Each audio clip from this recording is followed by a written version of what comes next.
and they're longtime friends, so thank you for your gift of music this morning. Thank you all for being here. I was laughing while Deborah was sharing, thank you for your beautiful share this morning, because she pretty much summarized my talk. So if you want to all go home now, we can. So all month, the theme has been the flow of coming and going. We've talked about navigating the tides of life and how change is a constant thing, and how we get to navigate those changes while staying true to ourselves. I want to say this before I continue. I remember Reverend Mike telling the practitioners that when we do our 5-minute talks, he doesn't want to hear us preaching. He wants to hear our experience with principle. And Deborah, you did that beautifully. And I want you to know that when I come to you in this way, when I stand before you in this way, I am not preaching to you. Because the truth is, you probably already know everything that we're going to talk about. So I like to think of this more as a dialogue and an exchange of ideas, and me having the opportunity to always anchor more deeply into these truths when I get to present in this way. But I'm not up here preaching to you. I think when you become a minister, you can do that. But I am not a minister. So yes, we've been talking about change as a constant, how we navigate those changes while we stay true to the truth of our beingness, staying authentic. We talked about listening to the still small voice, the voice of intuition, and being able to distinguish between the ego and intuition. We talked about who we really are, and we looked at the dance between our imaginary sense of who we are and who we really are. I remember when I went through a health opportunity and I lost all my hair because I was having chemo, I thought, oh my God, that was an identity, a false identity that I was losing. I thought my hair, was somehow a way that I identified a woman. I'm a woman because I have hair. I had these weird ideas. So we got to look at the dance between our imaginary sense of identity, our ego sense of identity, and the truth of our divine nature. We got to look at how we can align with the energy of spring and the creative process, letting go of the ego and rooting ourselves in gratitude, consciously sowing new intentions. And then finally this week, week 5, we get to talk about this wonderful idea of blossoming in the swaying. Blossoming in the swaying. And it sounds to me like that's what Deborah and Scott are doing. There's a lot of stuff going on around them, and yet they're blossoming with this new idea of how their life is going to outpicture.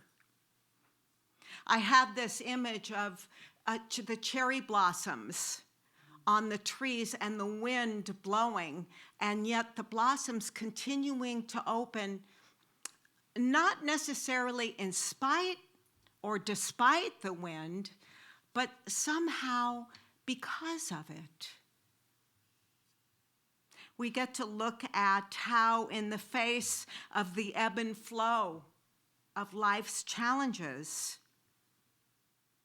we can still flourish and bloom, open. We get to open. And this idea of finding comfort in the discomfort. Are we able to find some opportunity? It's funny because as I was preparing to do this talk, I was checking my email on Wednesdays on Wednesday morning, and I came across an email from the, forgive me for saying this, the Eckhart Tolle machine, because they're always promoting, and it's great because he does great work and has wonderful things to say. But the tagline in the email was, "Are you able to find the wisdom in painful situations?" And I thought, oh wow, that's kind of what we're going to be talking about. And then he went on to say that when you're in the middle of a painful situation, it may be difficult to accept that every experience is a gift for our spiritual evolution. Every experience, particularly the difficult ones, are precisely what we need from a spiritual vantage point. So he told us, the email suggested that in this seminar or workshop or online lecture, we will have the opportunity to reframe our relationship with the isness of the moment, so that everything becomes an avenue for the awakening of consciousness. Can we find comfort in the discomfort? Can we experience growth and transformation within a dynamic and ever-changing environment? Because change really has the opportunity for being dynamic, doesn't it? Isn't it dynamic, what the changes that life brings us, that we're willing to step into?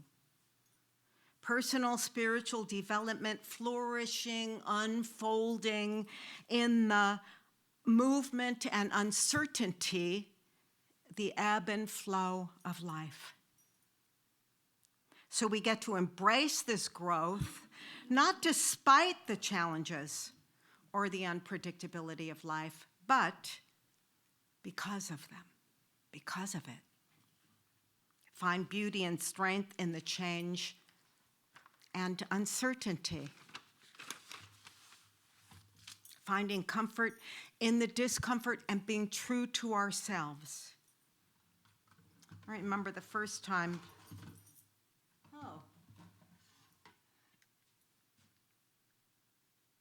this is our affirmation for today. Today I surrender to the presence of God in me and as me. But when was the first time you saw that quote? I saw it, I don't remember, middle school maybe? This above all, to thine own self be true. And Deborah expressed that in a wonderful way. I know Jeannie did a sangha on Pema Chodron, right? So to summarize something that she said, and Deborah articulated this so beautifully, our resistance to impermanence, is that which causes suffering for me. When I'm suffering because of something that's going on, it's almost always because I'm clinging to my idea of how I think it ought to be, or how I have the nerve to think you ought to have behaved. Should have been this way. It's supposed to go like this, clinging to my ideas instead of allowing. So it's our resistance to impermanence that causes suffering, and how we have this idea of how things are always supposed to be okay.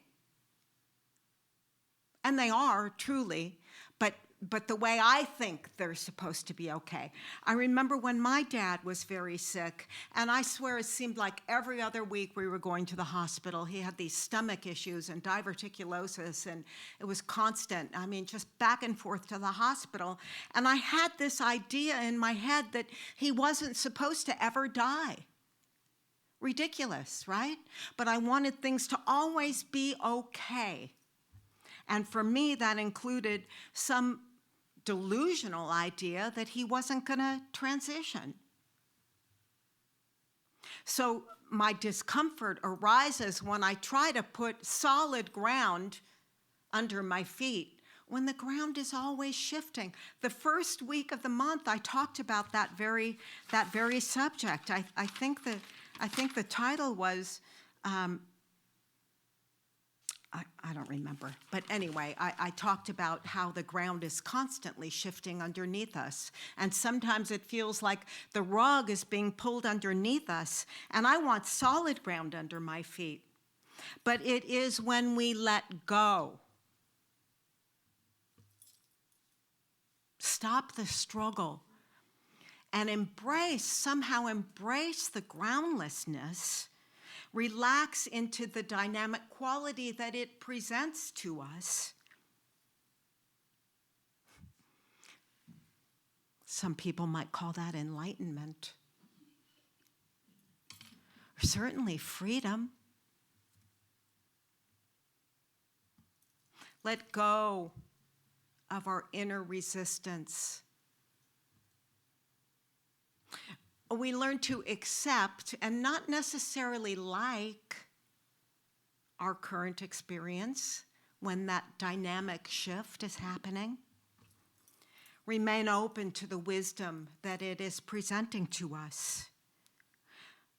And it really boils down to learning how to trust in a higher intelligence that, as Eckhart Tolle said, has our back. There is a higher intelligence in the universe that has my back. We learn to take risks. You guys are taking a big risk, right? We learn to take risks and try new things and step out of our comfort zone and challenge our own BS, belief systems.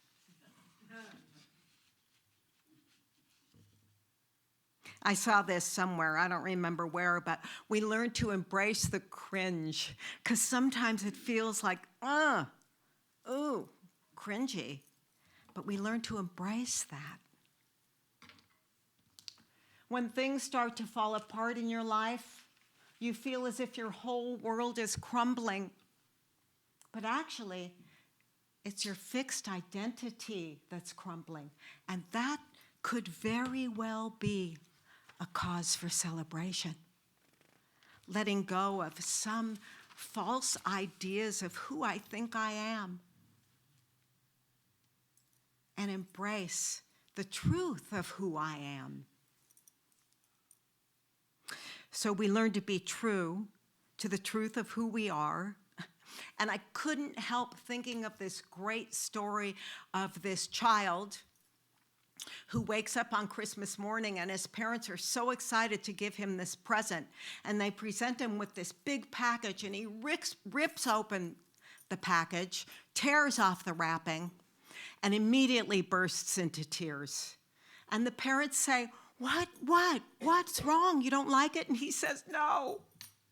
And they say, well, this isn't what you wanted. And he says, no, it's not what I wanted. And they say, well, what did you want? And he says, I don't know, but this isn't it. And he was being honest, right? True to his, and sometimes, I think Abraham presents this idea to us that in knowing what we don't want, it brings us closer to knowing what we do want. Sometimes we don't know what we want, but we know what we don't want. And that kid did not want that present. It's the nature of the dolphin to swim and not fly, right? So what is it in my true nature to do? That's the inquiry. What is it that I am here to do or not do? Because that's part of being authentic. I remember in relationships that I've been in the past, I really wanted to be what that person wanted me to be. And I did things that were out of integrity for me because I wanted them to like me. Brené Brown says this about, that too. Authenticity is a collection of choices that we have to make every day. It's about the choice to show up and be real, the choice to be honest, the choice to let our true selves be seen.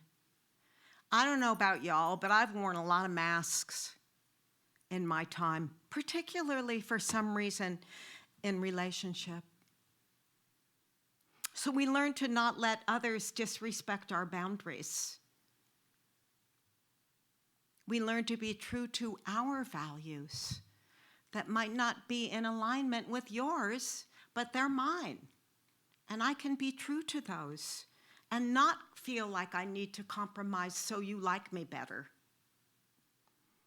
People pleasing, always wanting to please others.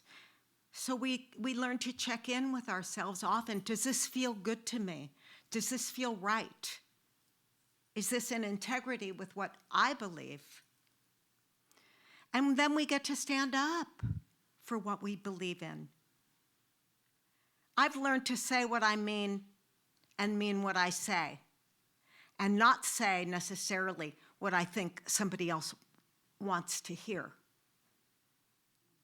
Like the little boy on Christmas morning. He wasn't worried about hurting his parents' feelings because he didn't like the present that they gave him. It was like, this isn't what I wanted. Do I pretend to like things just so I make you happy? Can I trust my own instincts, my own gut feelings? Do I hold back my opinion just so that I can go with the flow?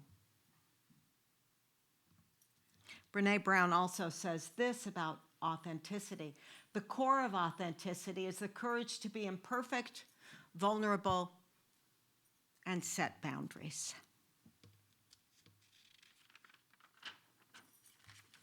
Being true to who we are, even in the face of difficulties and challenges. I'm sure some of you have had the experience of being in the midst of something that is scary, uncomfortable, painful, wondering how in the world am I going to get through this? And then we get through it. And then I can look back and say, wow, it's because of that now I can do this. I remember going through a diagnosis. And listen, I used to be the kind of person who could walk across this stage with suitcases on my back, on my hands and knees, and one of you might approach me and say, hey, like, do you need some help? And I'd say, no, I got it. I can do this. And having the experience that I had with a health opportunity, I learned how to say, yeah, I can use some help here. Thank you. I also learned how to say, no, I don't want to do that. Thank you for the invitation, but I'd rather do something else. Last night I was at my daughter's and she was going out to dinner with some friends, softball moms, and she said, come on, Mom, we're going. And I was like, no. I'd rather stay here and wash my hair, look over my talk for tomorrow. Come on, Mom, it'll be fun. Thank you, but no. Or, Mom, we need you to babysit. I don't really feel up to it. I don't say that often. So Ernest Holmes talks about being open at the top all the way up. And he said this in his seminar lectures: we have to keep our minds open at the top for a new influx of wisdom. And we have to set up a sign which says, stop, look, and listen. Does this that I believe measure up to truth? We want to stay open all the way up, but not so open that any old thing falls in, or not so open that our own truths fall out. But staying open all the way up encourages learning. There's more for me to learn. I need to stay open. I don't know it all.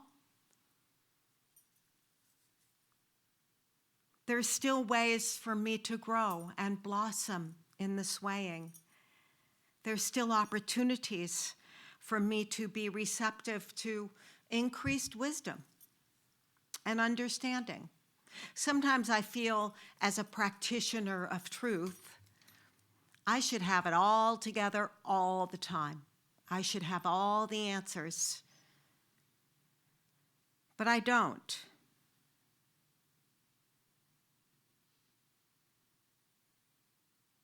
Sometimes my beliefs are BS. Sometimes they're just, I like the idea that feelings aren't always facts, that I might feel a certain way, but is it really true? Or can I embrace a different idea? Can I stay receptive to increased wisdom and understanding?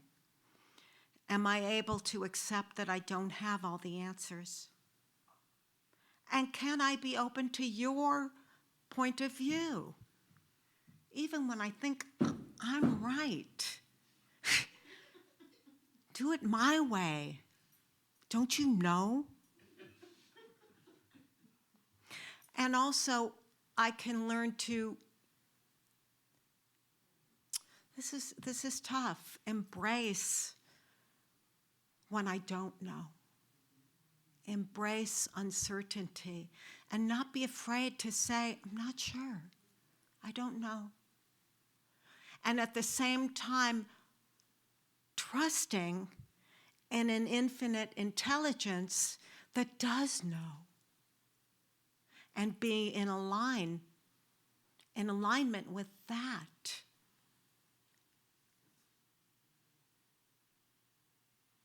Finding comfort in the discomfort.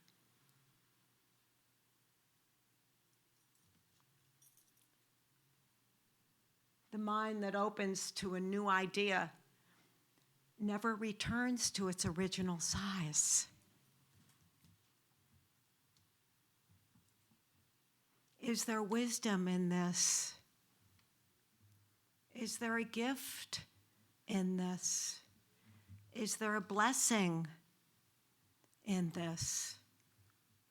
Is there some way that I can embrace the uncertainty of this situation and trust that there is a wisdom in it that is guiding, directing, uplifting, fulfilling, expanding,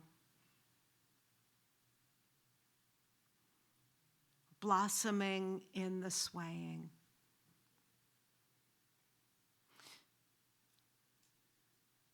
We have the ability to grow and evolve in the face of uncertainty, painful situations, changes. We can allow ourselves to be shaped by circumstances that we don't necessarily know. How am I going to get through this? How is this ever going to be okay?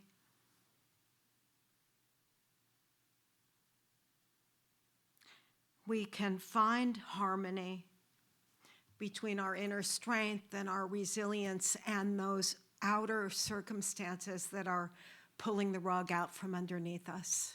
We can. I have. I know you have.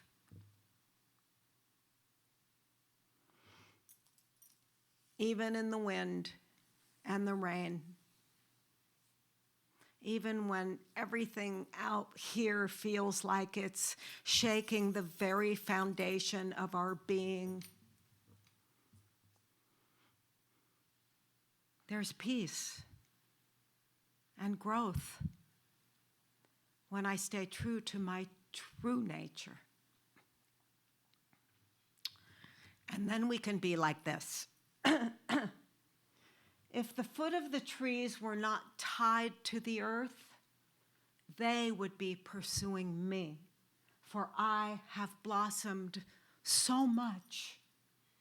I am the envy of the gardens. So let's pray together. Let's pray in this awareness that blossoming in the swaying is a thing. Because God is right here, right now. God is right here, right now, and God is all there is. How grateful I am for this opportunity to anchor ever more deeply in this knowingness. That no matter what the circumstances may be, I continue to blossom and flourish and grow and expand in my awareness that my life is the life of infinite intelligence, that right where I am, there is peace. There is strength. There is joy and beauty and love. Because I am made in the image and likeness of it. And I have blossomed so much that I am the envy of the gardens. And no hurt, harm, or danger can ever come my way. I am what thou art, and thou art what I am. So I rest in this knowingness that all is truly well. I am so pleased with you, my beloved. All is well. And I need be like the lilies and not toil. I need not effort. All I need to do is surrender and know that I am. I am that. I am. And so for this, and so much more than words can say, I remain thankful and grateful beyond the ability of words to describe. And I lovingly release this word to law, which can only say yes. And so I know this prayer was answered before it was spoken. I know it is done. I know it is so. And so it is. Amen.